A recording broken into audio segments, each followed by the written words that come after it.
시간까지에도 불구하고 제6차 스마트 미디어 토크에 참여해주셔서 감사합니다. 스타트업을 위한 경제학 그리고 투자 유치 전략의 주제로 진행된 이번 세미나는 두 개의 파트로 나뉘어서 지금 진행됩니다.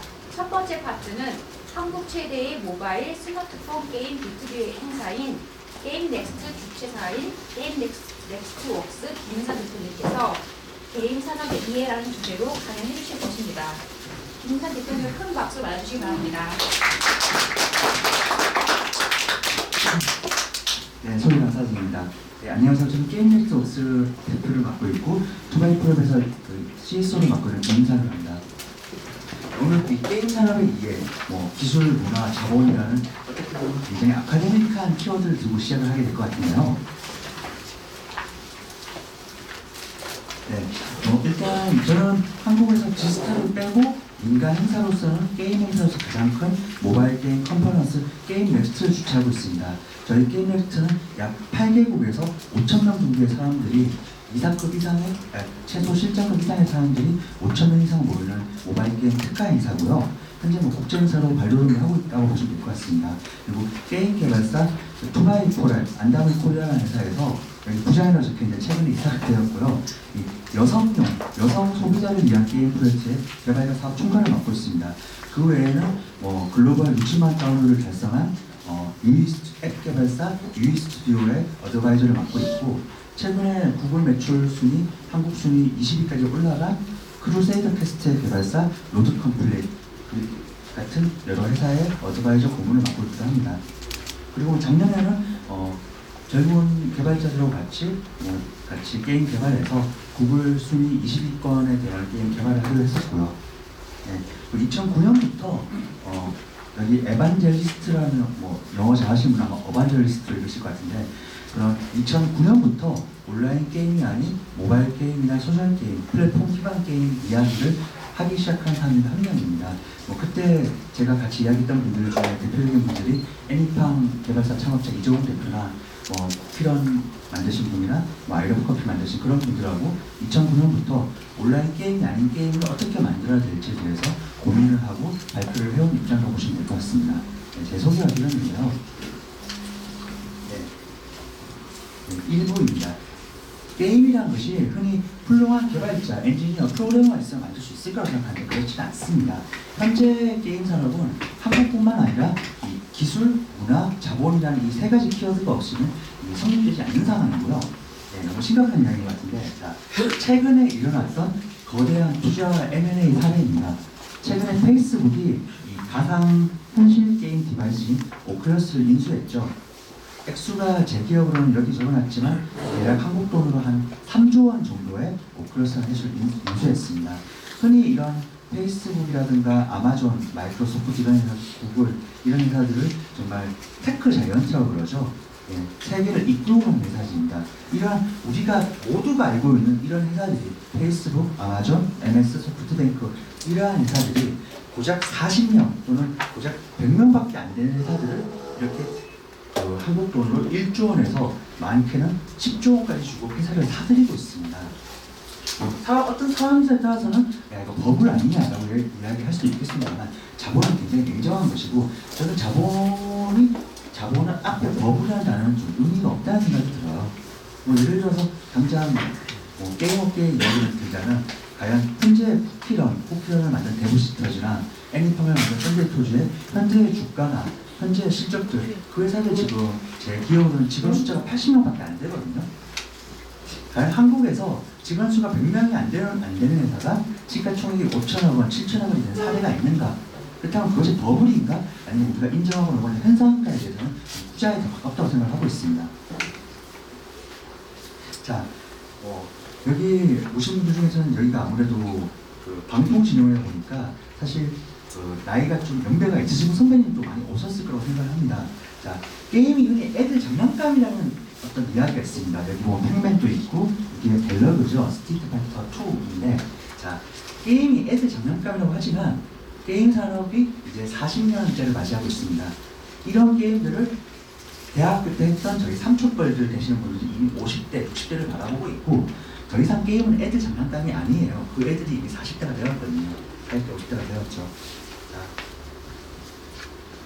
그 게임 산업의 경제학이라고 정리를 하자면 이렇게 기술 산업인 동시에 문화 산업이기도 하고 그렇게 기술과 문화라는 굉장히 핫한 키워드 두 개가 만나면서 게임이 많은 돈을 버는 동시에 그러한 게임을 잘 만들기 위해서도 많은 자본이 필요한 그런 시대가 되고 있습니다. 자, 여기에 중요한 것은 엔터테인먼트, 흥행산업, 뭐 영화라든가 뮤지컬이라든가 그런 뭐 출판이라든가 만화라든가 음악이라든가 마찬가지로 게임도 엔터테인먼트 산업이기 때문에 불확실성이 굉장히 큽니다. 여기 계신 굉장히 훌륭하신 분들이 모여서 아니면 뭐 굉장히 좋은 학교 나온 훌륭한 프로그래머와 뭐 홍대 나온 훌륭한 디자이너들이 모여서 정말 좋은 게임을 만든다고 하더라도 그 게임이 뜰지 안 뜰지는 아무도 모르는 거예요. 실제로 그런 엄청난 자본을 들어서 엄청난 대가들이 게임을 만들어도 안 되는 건 안 되더라. 그리고 모든 개발사, 퍼블리셔와 자본이 이 게임은 망할 거야 했던 게임들이 어떤 세계 게임 업계의 역사를 바꾸는 그런 사례는 항상 일어났고 오늘도 일어나고 그리고 아마 내년에도 일어날 것 같습니다. 제일 대표적인 게 사실 제가 오늘 말씀드린 애니팡이라든가 쿠키런 같은 사례가 있을 것 같고요.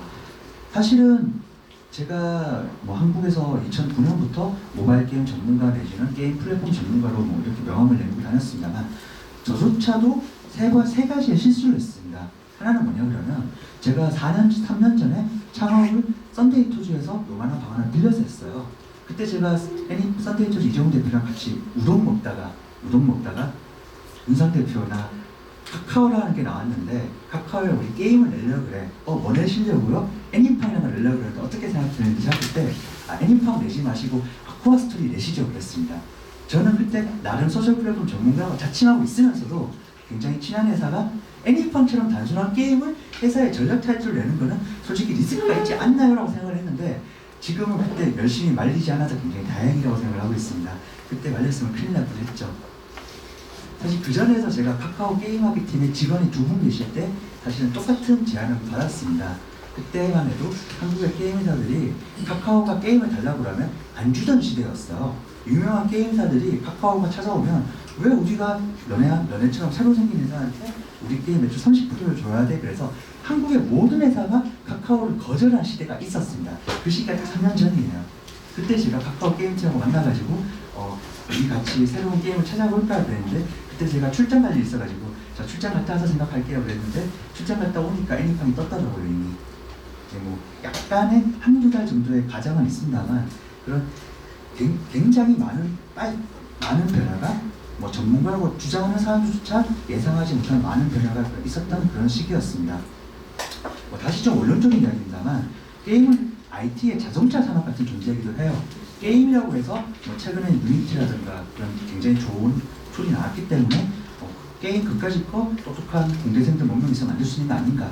실제로 퍼즐 게임들은 그렇습니다만 좋은 게임을 제대로 서비스하기 위해서는 뭐 그래픽 렌더링 엔진 여기 아마 저 말고는 대부분 공대 나오신 분들이 같지만 서버, 네트워크, 뭐 소프트웨어 공학, 매니지먼트, 사운드 프로그래밍도 사실 굉장히 특수한 분야입니다.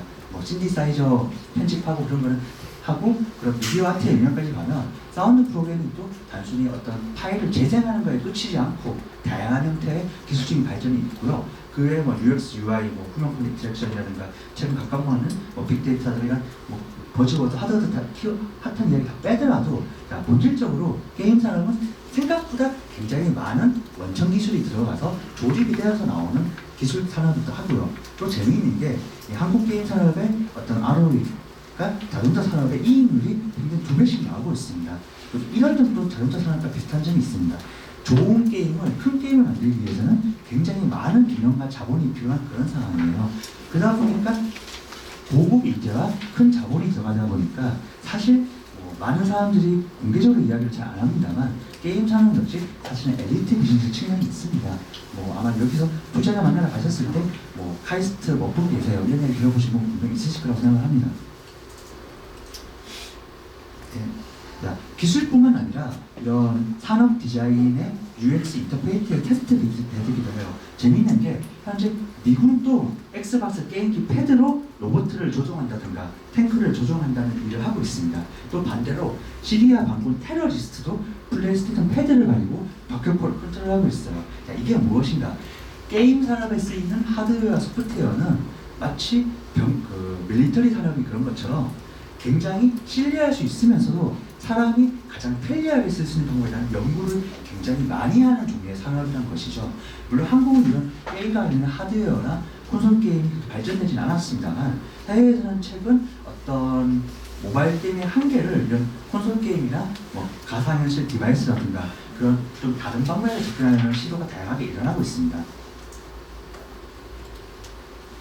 네, 제가 방금 뭐 기술적인 측면을 말씀드렸고요. 문화적인 측면을 말씀드리자면 현재 2013년 현재 세계 게임 인구는 16억을 이야기하고 있습니다. 그러니까 전 세계 인구가 60억인데 그 60억에 16억, 20억 정도 3분의 1, 전 세계 유저의 전 세계 인구의 3분의 1은 어떤 틀로든 간에 게임, 비디오 게임을 하고 있다는 이야기죠. 온라인 게임이든 모바일 게임이든 콘솔 게임이든. 자, 거기에 더해서 미국에서 게임을 하는 사람들의 50%는 34세 이상이고 한국에서 게임을 하는 사람들의 절반은 40세 이상이라고 합니다. 또 각국에서 여자 유저들도 급상승하고 있습니다. 물론 여기에는 모바일 게임, 애니팡, 캔디 크러쉬 사가, 쿠키랑 같은 모바일 게임, 소설 게임이 굉장히 큽니다만 중요한 것은 다시 한번 말씀드리지만 게임은 애들 장난감이 아니고 전 세계에서 영화, 만화, 음악, 뮤지컬, 만담 이런 수많은 엔터테인먼트 중에서도 가장 많은 사람들이 즐기는 대중적인 엔터테인먼트 매체로서 이미 성립이 되고 있다는 걸 말씀드리고 싶습니다. 네. 뭐 예를 들어 메인스트림이라는 거죠. 이미 뭐 GTA 5라든가 콜 오브 듀티 같은 경우는 출시하고 첫날에 10억 불씩 매출이 나오고 있습니다. 전 세계에서 게임을 제외하고 모든 매체 중에 출시 첫날에 10억 달러씩 매출이 나오는 매체는 이제 게임밖에 없고요. 이미 기네스북에 올라가고 있습니다. 24시간 동안 1000만 장씩이 팔리고 있는 그런 상황이죠. 폴 맥카트니 아시죠? 폴 맥카트니가 게임 주제가를 부르는 시대입니다. 그래서 이렇게 이런 수준의 100명에서 1000명이 달려들어서 3년 동안 개발비를 저렇게 써서 10억 불이면 한국 돈은 얼마죠? 10조 원, 1조 원인가 10조 헷갈리네. 어쨌든 저런 식으로 블록버스터가 성립되는 시대를 넘어섰고 자, 여기서 엔터테인먼트라고 해서 그러면 게임은 돈만 들어가서 운만 주면 성공할 수 있는가? 그건 절대 아닌 것 같고요. 현재 이렇게 대자본 블록버스터가 시장을 주도하고 있습니다만 기본적으로 그래도 마치 홍대에서 다양한 인디밴드가 음악을 만드는 것이 가끔 히트를 하는 것처럼 게임 역시 이런 인디 게임이나 스타트업이 블록버스터와 함께 게임 업계의 혁신을 주도하고 있습니다. 자, 아무래도 이런 엔터테인먼트와 소프트웨어라는 세상에서 가장 복잡한 두 가지 산업이 합체한 산업이다 보니까 우리가 알고 있는 익히 알고 있는 사실들이 있어요. 자, 개별적인 게임은 프로젝트는 실패 확률이 굉장히 높습니다. 그리고 개발자가 언제 게임판을 칠지 모르기 때문에 프로젝트가 완료가 될 수 있을지 확신이 없어요. 설계가 잘못되어 있거나 개발자가 일을 제대로 못했거나 뭐 다양한 투자자가 돈 주고 도망갔거나 다양한 일이 있겠습니다. 어쨌든 요점만 놓고 말씀드리자면 게임 산업은 무한한 가능성이 있고 이미 현실로 가능성이 펼쳐지는 동시에 너무나도 이렇게 어려운 게임을 끝까지 만드는 것조차 굉장히 어렵고 게임의 성공은 취향이나 운의 자원적인 부분이 굉장히 크다는 거. 그렇기 때문에 또 프로젝트 성격과 팀의 궁합, 예를 들어서 한국에서 FPS, 총 쏘는 게임을 제일 잘 만드는 분들을 데려와서 그 사람들한테 100억을 주고 게임을 만들려고 했을 때 그분들이 똑같은 총 쏘는 게임을 만들려고 하면 성공할 가능성이 조금은 올라가겠죠. 하지만 그분들한테 여러분들이 실력이 있으니까 RPG를 만들어 보세요. 총 쓰는 게임이 아니라 칼 들고 드래곤 때려잡는 게임을 만들려고 하면 사실은 실패 가능성이 높다고 봐야 됩니다. 이거는 마치 김연아 보고 수영 선수 하라는 거랑 똑같은 이야기인데 상당수의 투자자분들이 그걸 잘 모르시는 경우가 많아요. 게임 역시 다양한 장르가 있고 스티븐 스필버그한테 로맨스 만들라고 할 수는 없는 거잖아요. 그런 점에서 이런 사람 팀이 굉장히 중요하다는 거. 전체 어떤 자금에서 인건비와 R&D 비용의 비중이 정말 압도적으로 높다는 거. 그리고 흔히 소프트웨어 공학에서 한 우수한 개발자의 생산성이 평범한 개발자의 10배, 못난 개발자의 50배까지 간다는 이야기가 있습니다. 실버 블레시라든가 조엘 같은 책 많이 보셨을 거예요. 게임은 그게 더합니다. 우수한 개발자만 필요한 게 아니라 우수한 기획자, 우수한 디자이너, 우수한 시나리오 라이터 다 필요하다 보니까 그 다양성이 사실은 굉장히 말도 안 되게 올라가는 점이 있습니다. 또 그런 점도 있습니다. 보통은 이 작년에 히트한 영화와 올해 히트한 영화가 구체적으로 어벤져스가 슈퍼맨하고 경쟁을 하지 않거든요. 왜냐하면 이미 지난 시즌의 게임이기 때문에, 영화이기 때문에. 근데 게임은 그렇지가 않습니다. 지난 10년 동안 히트했던 리니지 1, 2, 내부 스토리, 던전 앤 파이터, 뭐 서든어택, 크로스파이어, 와우, 공통점은 10년 전에 나온 게임이라는 이야기예요. 물론 리니지 2는 10년까지 안 됐습니다만, 자, 이건 자사상품 쪽 예외가 아닙니다. 애니팡 같은 경우도 애니팡 2가 나왔지만 제가 알고 있기로는 현재 애니팡 2보다 애니팡 1이 조금 더 매출이 잘 나오고 있습니다. 이것은 아무리 좋은 게임을 만들어도 지난 10년 동안 국민적인 히트를 한 메가히트 게임즈가 경쟁을 할 수밖에 없다는 것이고, 그렇기 때문에 조금은 다르게 접근할 필요가 있습니다. 우리의 경쟁자는 우리랑 같은 시기에 나온 게임들뿐만이 아니라 지난 10년 동안 나왔던 모든 게임들을 한다는 거죠. 자, 그런 상황에서 자본이 블록버스터에 몰리고 잘 되는 회사에 모든 돈이 몰리는 상황이 발생하고 있습니다. 구체적으로 퍼즐 앤 드래곤을 만든 거모와 크래시 오브 플랜을 만든 슈퍼셀은 게임 3개 가지고 연매출 2.7조 원으로 전 세계 모바일 게임 시장 매출의 20%, 올해는 25% 정도 했을 것 같은데, 자, 전 세계 모든 모바일 게임 시장 매출의 20%를 이 두 회사가 커버를 하고 있고요. 놀라운 것은 이 두 회사가 소프트뱅크라는 한 회사의 자본의 같은 계열사라는 거죠. 그래서 거모 주가가 지금은 다시 이 40배에서 다시 절반이 되긴 했습니다만, 거모 주가가 1년에 40배 올랐습니다. 물론 일본이 상한가가 좀 높아요. 상한가 20%인가 25%만 그렇기도 하고 그렇게 합니다만, 1년에 한 게임 회사의 주가가 시가총액이 똑같은 말이군요. 40배가 올라가는 가는 기록을 세울 정도로 현재 모바일 게임과 게임 산업은 큰 변화가 일어나고 있고요. 텐센트가 굉장히 유명한 회사죠. 현재 텐센트의 매출 53%가 게임이고, 텐센트는 자기들이 중국 모바일 게임 사용자의 90%를 점유하고 있다고 주장을 하고 있습니다. 또 실제로 어떤 빈도나 전체 자금을 봤을 때 현재 2013년 기준으로 한국의 모든 벤처 투자의 절반은 게임입니다. 그리고 이런 상황에서 게임이 애들 장난감이라고 말도 안 되는 이야기고, 오늘 여기 오신 게임이 전문이 아신 분들조차 게임에 대한 이야기를 들으시려고 이 자리에 온 유명세가 아닐까 싶습니다.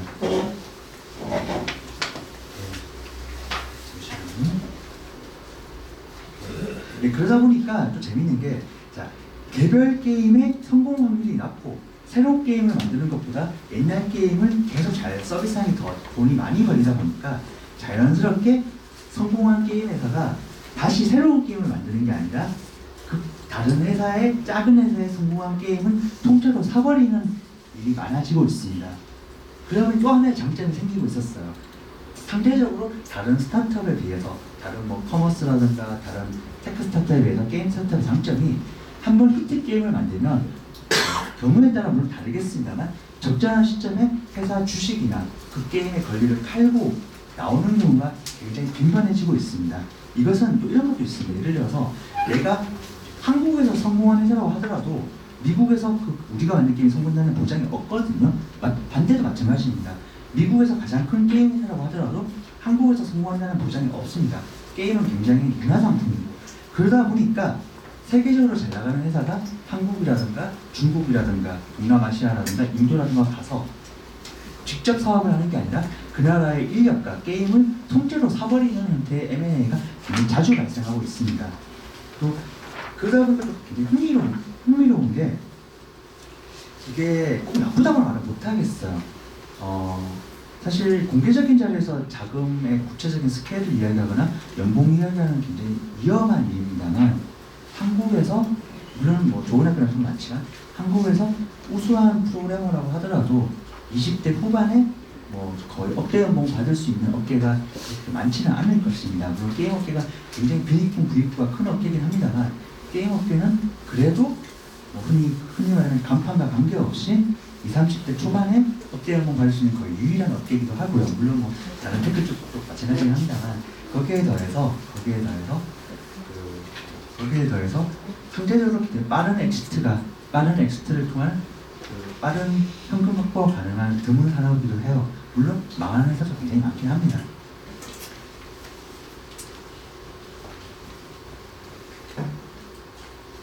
네. 자, 이런 게임업계의 변화에는 당연히 모바일과 스마트 디바이스 혁명이 굉장히 중요한 역할을 하고 있습니다. 실제로 그 스마트폰이 아니었으면 이렇게 여자 소비자가 50%가 되는 상황은 아마 발생하지 않았을 거예요. 당장 지난 몇 년 동안 상장했거나 한국에서 상장했거나 상장 예정인 회사를 볼까요? 애니팡 만든 썬데이토즈, 쿠키런 만든 데보시터즈, 그리고 아이러브 커피 만든 파티 게임즈.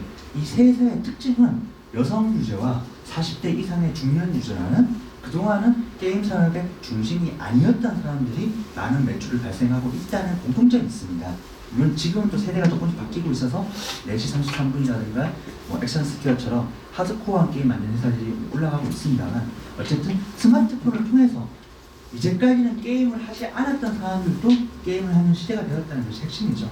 좀 실리적인 이야기로 들어갈게요. 자, 숫자를 보자고요.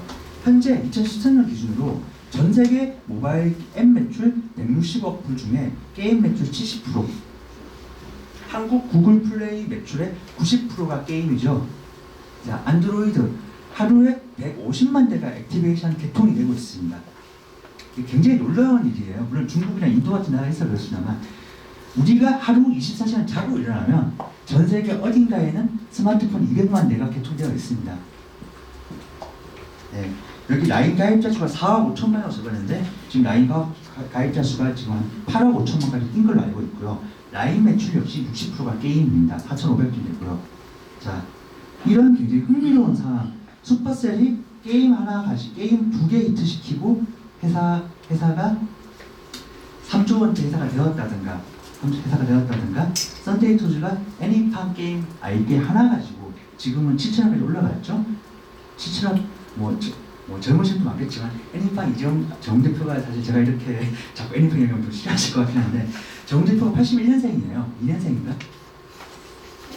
한국 역사상 옛날에 10년 전에 벤처 열풍 때 말고 30대 초반에 프로그래머가 5천억대 7천억대 회사의 창업자로서 그렇게 활동을 하는 게 굉장히 정말 10년 만에 돌아오는 일이고요. 저는 이것이 버블이라고 생각하지 않습니다. 실제로 매출을 내고 있으니까.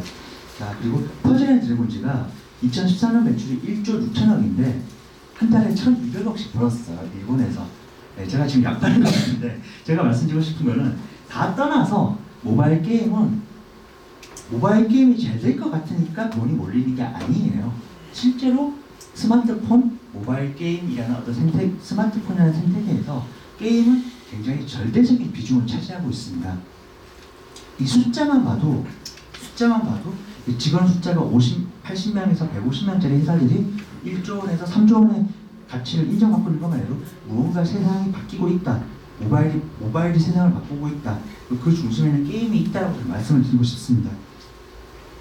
하드웨어 뻔하죠. 이미 컴퓨터, 데스크탑 PC, 노트북보다 스마트 패드가 많이 팔리고 있고, 이런 라디오, TV, 심지어 PC, 인터넷, 출판 이런 미디어 측면에서도 모바일은 유일하게 성장하고 있는 미디어고, 지금 요점은 사람들이 전 세계적으로 텔레비전을 안 봐요.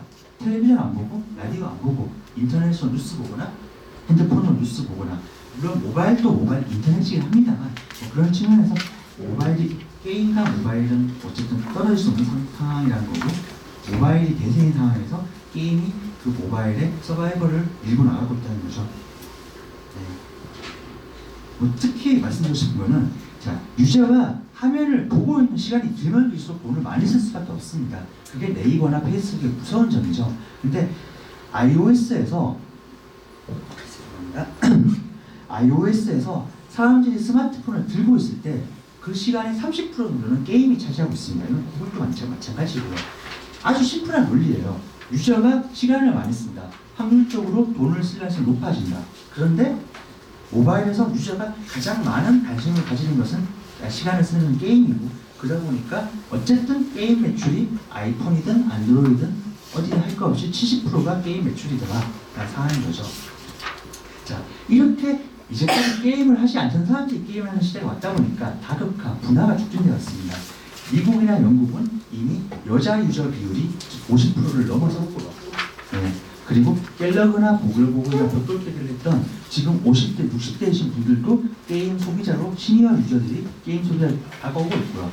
자, 시니어 유저는 대조적으로 학교를 들어가지 않은 애들이 뽀로로, 또봇 이런 게임, 프로즌 이런 게임들을 하면서 교육용, 유치아 가정 대상의 게임도 새로운 시장이 되고 있습니다. 그 외에 뭐 여러 다양한 기술이 있겠습니다만 이런 기술 기반 게임들도 조금씩 나타나고 있고요.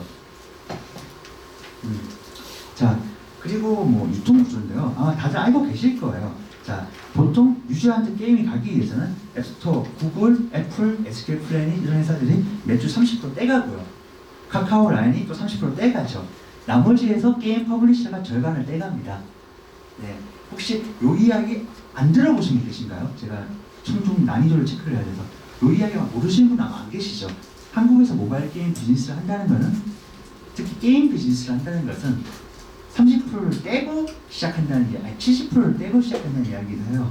적으면 20%까지 떨어집니다. 실제로 돈 나간 데가 더 많거든요. 그렇기 때문에 한국에서 게임 비즈니스를 하지 않고 해외 시장을 직접 노리는 경우가 굉장히 많아지고 있습니다. 네, 뭐 카카오 30% 떼가는데 라인은 35%를 떼가고요.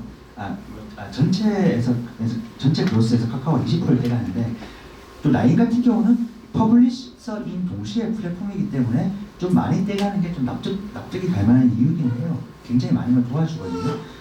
근데 문제는 중국의 유명한 플랫폼에 가면 우리가 게임 매출의 80%를 떼가겠다고 하는 데도 있어요. 굉장히 무서운 이야기죠.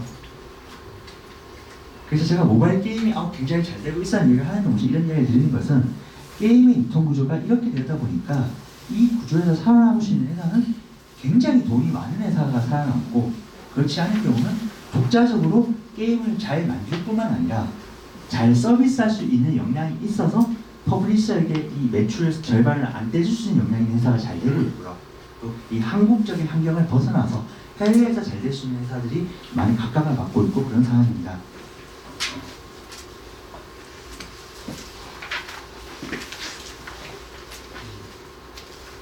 그럼 왜 퍼블리셔가 필요한가? 대부분의 게임 개발사, 앱 개발사들이 기술 인력 중심으로 세팅이 되다 보니까 뭐 직원이 많아봤자, 제가 아까 말씀드렸죠. 애니팡, 썬데이툴소 직원이 80명, 데보시터즈 80명 이렇다 보니까 이런 중소 게임 개발사는 직원 숫자가 많아봤자 20명, 30명인 경우가 많습니다.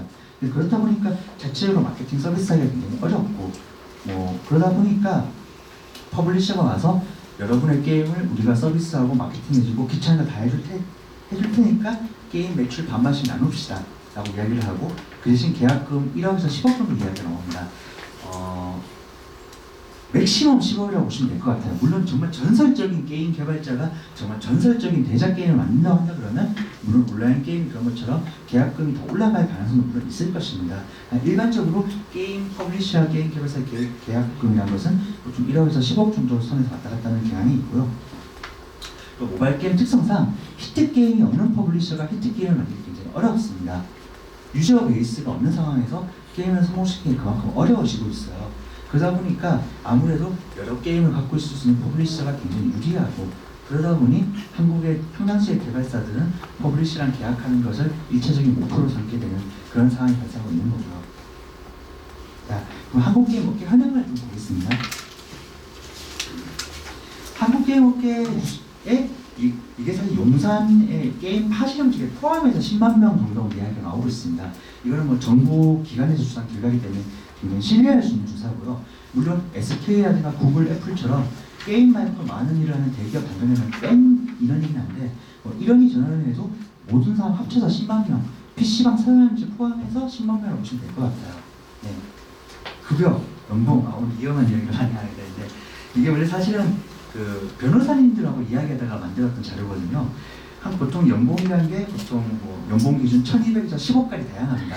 한국에서 게임업에서 연봉 제일 많이 받으시는 분이 NC소프트 전무님이신 걸로 알고 있는데, 그분이 한 14억 정도 연봉을 받고 계시고요.